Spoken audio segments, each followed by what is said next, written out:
จำเขากับน้ำต้มมาม่าบ่มีปลากระป๋องเนาะบุญเพ่งกระสดกินได้บ่เนี่ยบุญมีนี่ก็กินบ่โอ้เบิ่งเทิงหัวก็มีติหมดเด้อไปพี่น้องหมดแดง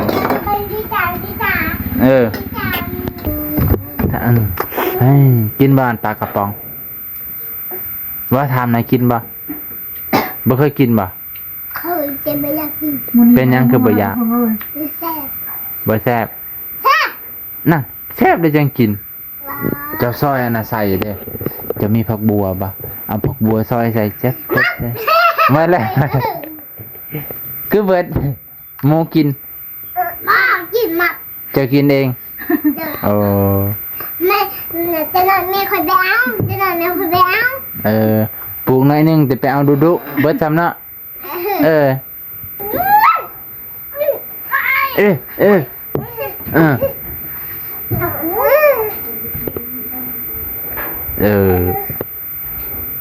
พอดีเลยหักแพงกันอายข่อยยังบ่ครับ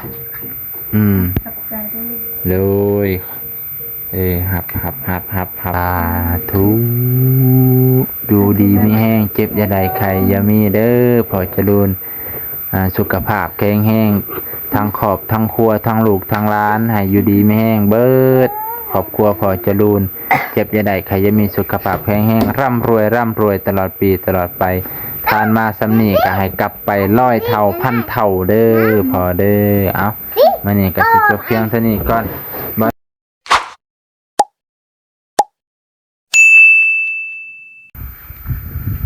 สบายดีพ่อแม่พี่น้องลุงป้าเบิดสู่คนที่เคารพเส้นเก่าเส้นเคย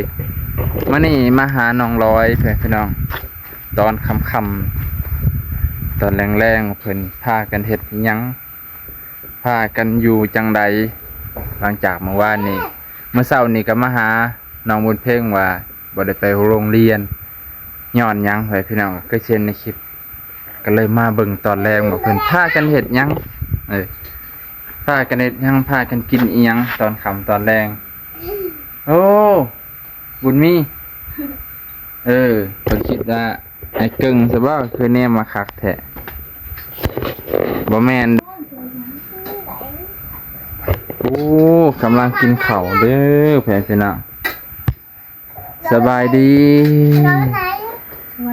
สบายดีบนเพลงสบายดีบนมีวันนี้คนกินยังน่ะบะหมี่กินมาม่ากับข้าวโอ้บ่เห็นมาจากเถือแต่เช้าไปแต่เช้าจนฮอดค่ำเท้าก็ดีแล้วหาพี่จอบยังจอบคักจอบแน่เนาะนี่เพิ่นพาไปโอ้ครั้งนี้ก็ไม่มีหาของกินครั้งนี้สิบ่มีให้แนวกิน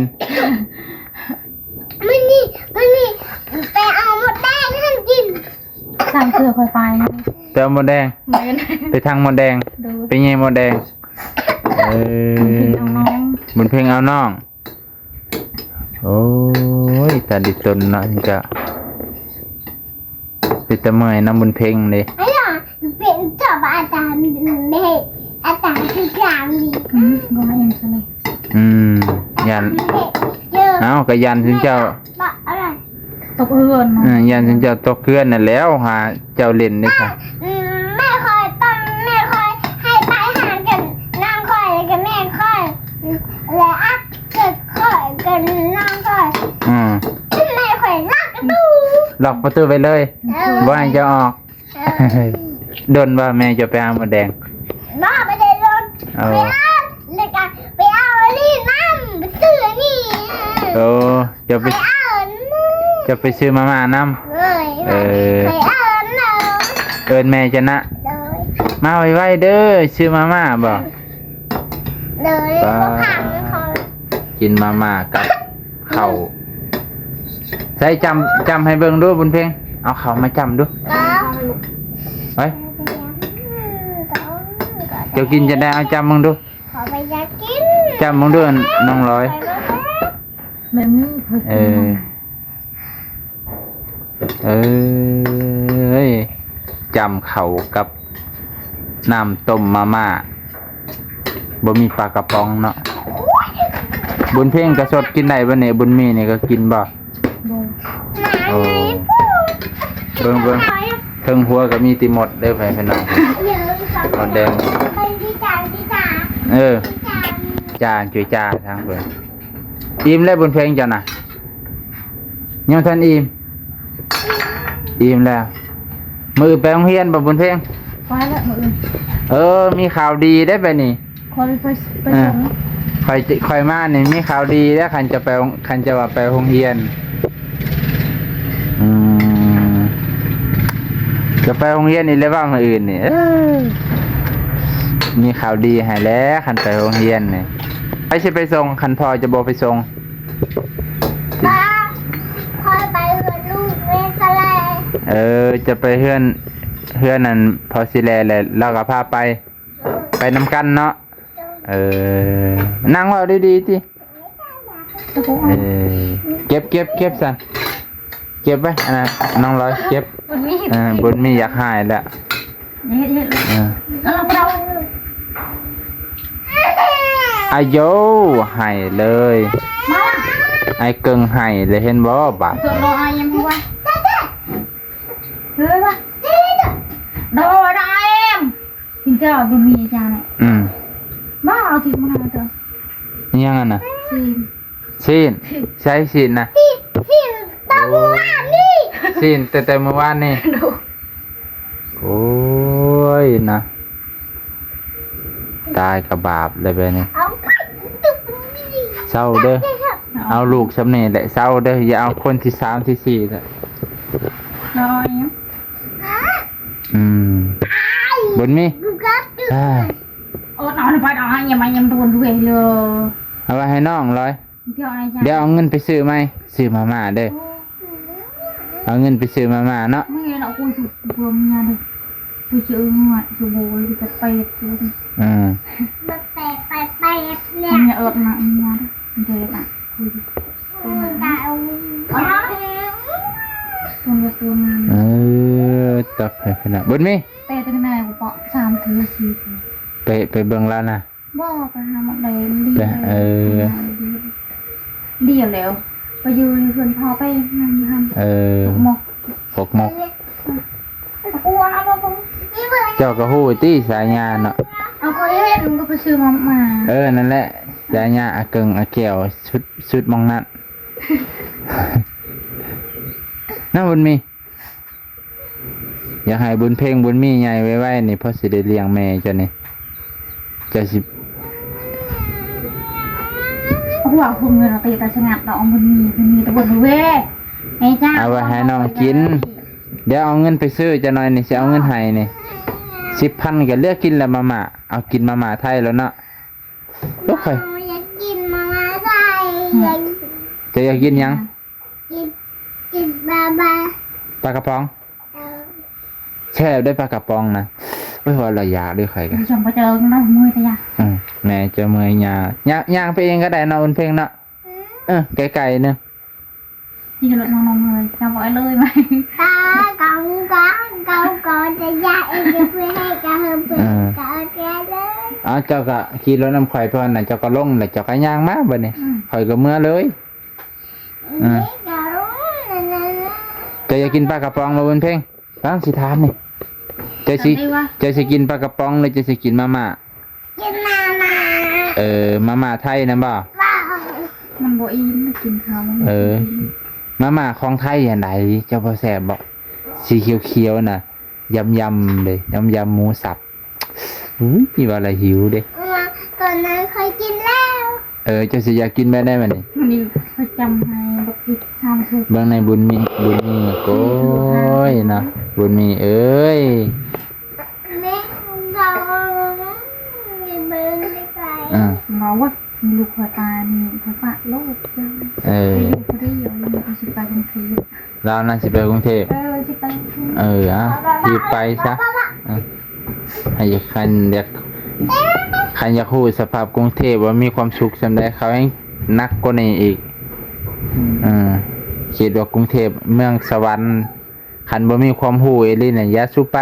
คันว่าสมอง มันถูกลูกคอยเจ็บอันนี้เจ็บนั่นนั่นค่ะมันตายแม่ลูกเบลมาให้พ่อคอยเฉลี่ยเอาให้เจ้า บ่บ่เฮ็ดมันถึงน้องได้เลยหนีบน้องได้ ถ้ามันตายมันไปอย่าไปเสียเงินหลายเสียเงินยายตั้งหน้าบ่ได้ไปซักอีกมันเจ็บ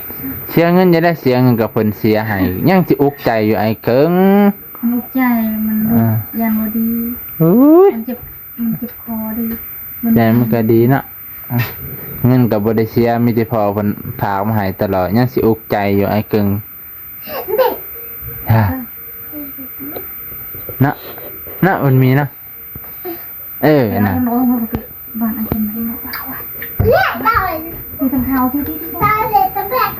บ๊ายบายเด้อบ๊ายบาย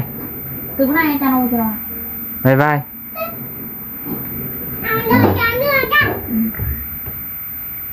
เจ๊ อย่าเฮ็ดให้น้องจังซั่น โอ้โหผม อย่าเฮ็ดให้น้องไหม นี่แล้วก่อนคุณดูก่อนคุณทนาย น้องจะได้นี่บนเพลงจะบ่แพงน้องจะสิแพงผู้ใด เดี๋ยวเห็ด หักแพงกันไหมน้องน้องกันบัดโดนไปเจ้าก็เอ้ยแม่จะบ่ได้ผลิตน้องมาอีกเด้อสิบอกให้เบิ่งในแม่เจ้าก็ยังสิล้มสิตายเลยจังนี้จำนี้แล้วก็ยังเจ็บไข้ได้ป่วยตลอดเจ้าก็บ่ต้มข้าวให้ล่าซั่น มันกินนะ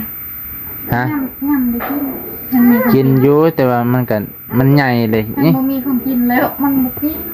ต้อง มีซีน ซื้อไข่ให้นี่เจะสิต้มให้เรากินบ่คันค่อยซื้อไข่ให้แม่กิน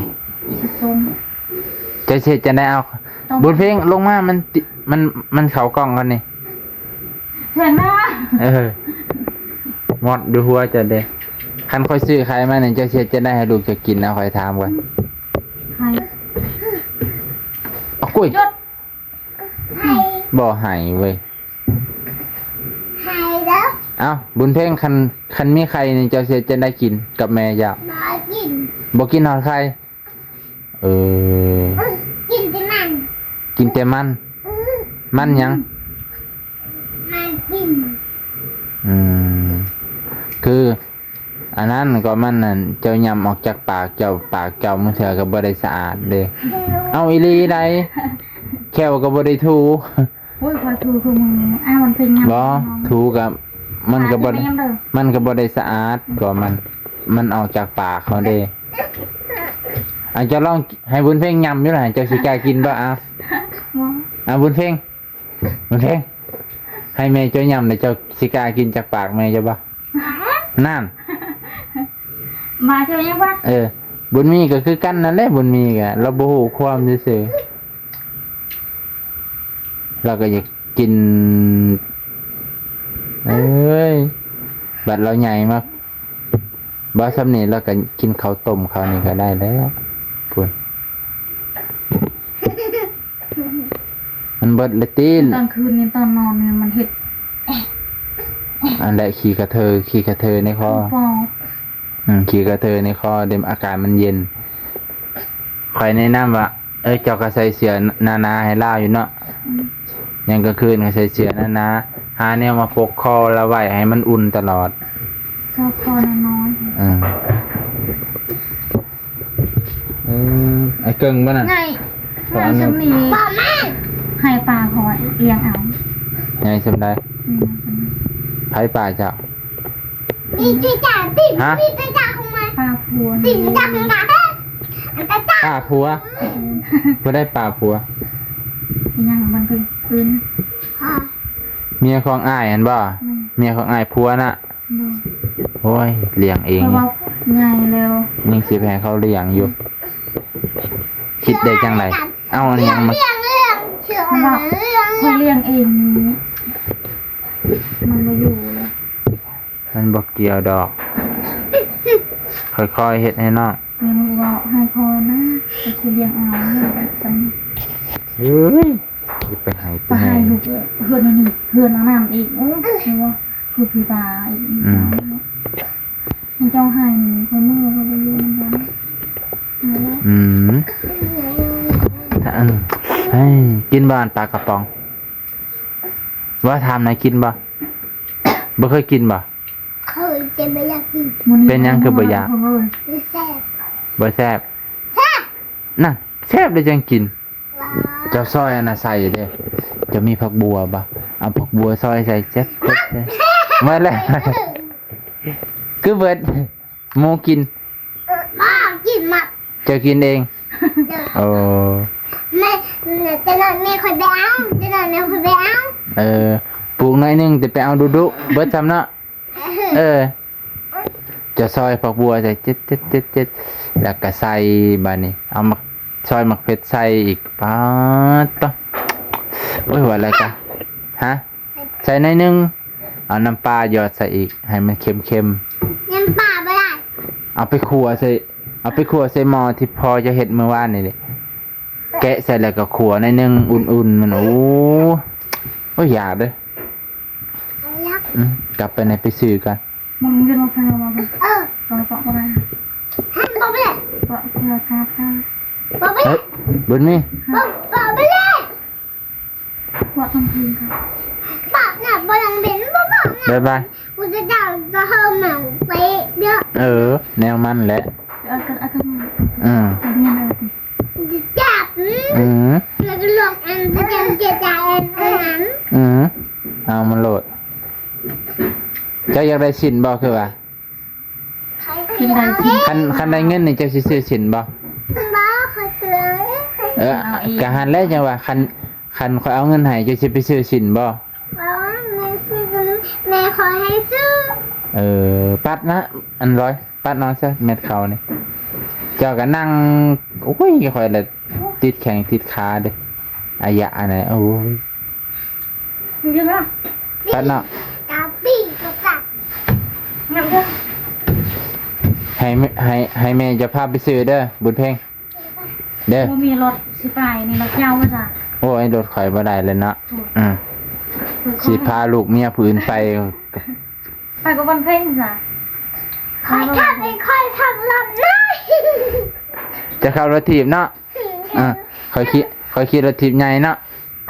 ไปแล้ว คอยขี่รถเข็นไม้ด้วยหน่อย มันรถแล้วมันล่าง ยี่ไซรถถีบหน่อยจ้ะอันน่ะให้พ่อจะพาไปซื้อเด้อบุญเพ่งปัดออกเลยบัดติเดี๋ยวนี้ไล่เฮือนจะสะอาดขึ้นใบหมอกใบไม้นั่งบุญเพ่งนั่งสิทำนี่ตะโก เนี่ย เกาเอประออนนี่ออนประนี่ตะโกเนี่ยพนังเยอะบนมีมันจะไก่เกาเด้อเกาตะกันเปื่อไม่เด้อคอยบ่แม่นไอ้เกิงเด้อนั่นเด้แล้วว่าคอยบ่แม่นเอายืนได้แล้วป่ะยังมาจังกะยังมา ยังมาเป็นเหรอ ยังมาเป็นเลยป่ะแล้วยังได้เลยเนาะยังมาพี่ ไม่อยากนั่งไม่อยากนั่งยันยาว มันยานคอย หนาบัดนอนเสื่อยบัดสิกอดพระหายอายะอันไหนจำได้โชงนะ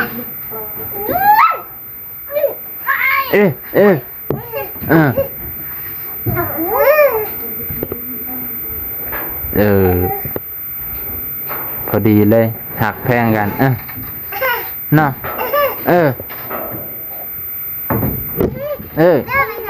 นั่งทางนี้เอาไปพี่น้องบนเพลงก็อยากได้สินบนเพลงก็อยากได้สินนั่งรออยากได้ยังบ่นี่เขาอยากได้ยังเขาซะ อยากได้ป้าแม่คอย ฮะ อยากได้ป้าแม่คอย ปลากินบ่จะกินปลาบ่อุ้ยว่าล่ะเขาอยากนำเด้ปลายังปลาคอยใหญ่ ป้าข้าว ปลากินปลาคาร์ฟได้เอาบ่ปลานิล เขาบอกเอา เอาปลานิลให้ ลูก กิน คือวันไหน หันไปเหลือป้านินดูหนิบ่ได้ บ่ได้กันปลานินอยู่ตลาดดิ ได้เด้อกินตอนนั้นเลย เออ พอคอยว่าสิซื้อสิกิน เอาไปมา ไม่ใช่ มาคือเฮาแท้ไอ้เกิงจอบมาบ่ บอมาดำแล้ว ไอ้เกิงจอบมาบ่ให้พี่น้องเบิ่งมาเฮาสนั่นอยู่เออบ่แม่นเนาะไอ้เกิงจอบมาไผมาเว้ากับเมียข่อยโอ้ผู้ใดน่ะน้องนุชบ่ ไม่ เออ แล้วเต็มเพลง เมื่อน่ะมาแล้วบ่แม่นเมื่อน้องนุชเพิ่นไว้พี่น้องพูนเกลือหมูพอลูกสร้างลูกพอสร้างเกลือหมูเกลืออันนั้นแหละป้ากลุ่มมือเกลือไก่ขีดนี่จังซี่แหละพี่น้องคันมาจากกรุงเทพกะเกลือหมูเกลือไก่นั่งให้ดีบนเพลงตะโกไว้ ไปมาเงยเก่า เอ็ดนะมาเด็กก่อนทำไมต้องหักษาเนี่ย โอเคพ่อแม่พี่น้องมานี่กะบ่าวนงกะมาเป็นสะพานบุญให้น้องร้อยกับบุญเพ่งและกะน้องบุญมีเนาะจ๊ะเอ เป็นนาดี เอาอย่ามาไก่ข่อยเด้อข่อยบ่แม่นไอ้เกิง นะ จะจ่อก่อนอ่ะ ค่อยๆได้เราสมัครได้พอละจะได้สมัครโอเคไปพี่น้องบ่าวน้องกะสิมานั่งพี่ร้อยมานั่งพี่ไว้บิดเพลงมานั่งข้างๆแม่จะไหนกับบุญมีท้องน้ำทิมมันจะเบิ่งน่ะน่ะดิบตึ๊บไอ้เกิงไอ้เกิงเช็ดแท้ ครักกระเทาะเปลี่ยนเนอะครักมา เปียเลยก่อนแนวก็ยากเปียโลดแผ่พี่น้องมื้อนี้กะบ้านุ่งกะสิขอมกขอบใจขอบพระคุณพ่อจรูนอีกครั้งหนึ่งที่เชื่อเนื้อไว้ใจมาโดยตลอดเด้อพ่อแม่พี่น้องลุงป้ามื้อนี้บ้านุ่งกะมาเซอร์ไพรส์น้องร้อยตอนค่ำตอนแรงบุญเพ่งเพิ่นก็อยากได้สิ้นให้แล้วลินแล้วอุ้ยเต็มมือเสือเปียกหมดเอาเย็นมากเลย มาเป็นสะพานบุญให้เพิ่นบุญเพ่งก็อยากได้สิ้นพอดีคือสิตัวละ100,000กว่าเนี่ยพี่น้องสิ้นนะเป็นสิ้นนี่เงินเพิ่นฝากมาให้เด้อพี่น้องกะถือว่าหลวงหลายเติบเด้อเทื่อนี่เพิ่นฝากมาหลายกว่าหมู่อันแนมกล่องแนมกล่องในเด้อนั่งดีๆติเขาตรงๆแน่ดีเลย นั่งตรงๆแล้วก็นบมือขึ้นแน่1 2โอเคบุญเพ่งนบมือแน่1 2ครับแนมกล้องค่อยทีอายข่อยยังเบิ่นครับขอบใจด้วย เลยครับแนมกล้องในบุญเพลงแนมกล้องใน1 2ครับโอเคเนาะอันนี้ก็คือ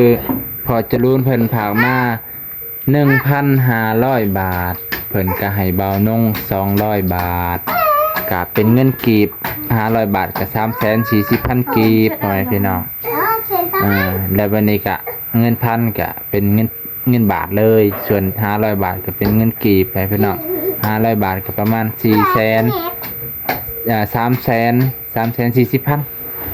เพิ่นให้บ่าวน้อง200เนาะค่าน้ำหมอกน้ำมันอันนี้ขอบใจขอบคุณลุงเพิ่นอีกเทื่อนึงเอาไปซื้อสินได้ใครสิเบิ่งสินจะได้จะตัวใครได้ยันเพลงบ่แพงดอกภาพตอนนั้นค่อยพาพอบ่กิมไปซื้ออยู่พาลูกพอบ่กิมไปซื้อตอนนั้นตัวละ100,000กว่า150,000เอาตัวละน้อยลดน้อยกว่าเท่านั้นลดตัวน้อย ประมาณ150,000ไป150,000น่ะได้2โตเลย300,000น่ะไปตีอะไรได้2โต300,000ซื้อ2โตรถ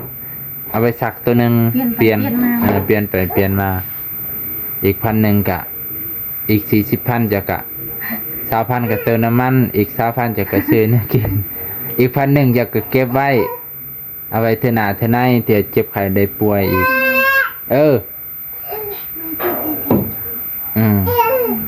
เลยเจ้าสิซื้อตัวหนึงคันซื้อตัวหนึงนั่นเจ้าต้อง เสื้ออยากได้เสื้อแน่อีกนะ เสียขาวจักโตเด้นี่ ตัวเดียว กันจะต้องไปโรงเรียนได้กันซื้อมาแล้วบ่ไปโรงเรียนฟรีไอ้เกินไปแล้ว คันบ่ไปก็เจ้าตัวคอย ไปเลย มันมีอาจารย์บันไดไม่เห็นนะ บ่สบายบ่เห็นมันนี่เขาบ่ได้เข้าเขาไปเบิ่งโยงเรียนเดี๋ยวเขาบ่ได้เข้ามันนี่บ่เห็นน้องบ่เห็นน้องอ่ะแล้วจะยังมาไกลค่อยบ่แม่นไอ้เกิงมันรอพอ จิงกะยืนยืนเลยขอบขอบใจขอบพระคุณไปไหนไปเร่งว่าแห้ง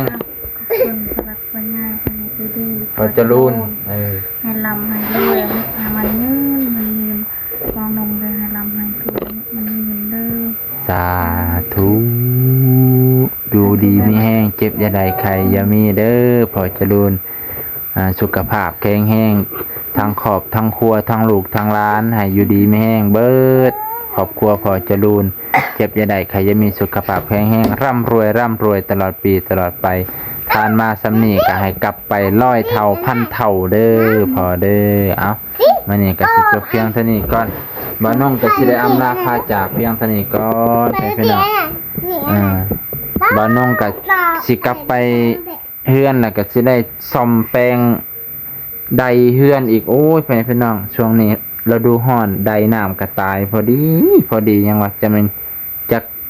เวรกรรมซ้ำซ้อนอะไรยังมาตายยามฮ้อนตายไปแล้วเกือบประมาณอาทิตย์หนึ่งไฟมันช็อตบ่าวนุ่งก็เลยไปซ่อมมาแล้วก็ได้สิไปแปลงติดตั้งก้อนมานี่นะเพราะว่าผักก็เริ่มตายไปแล้ว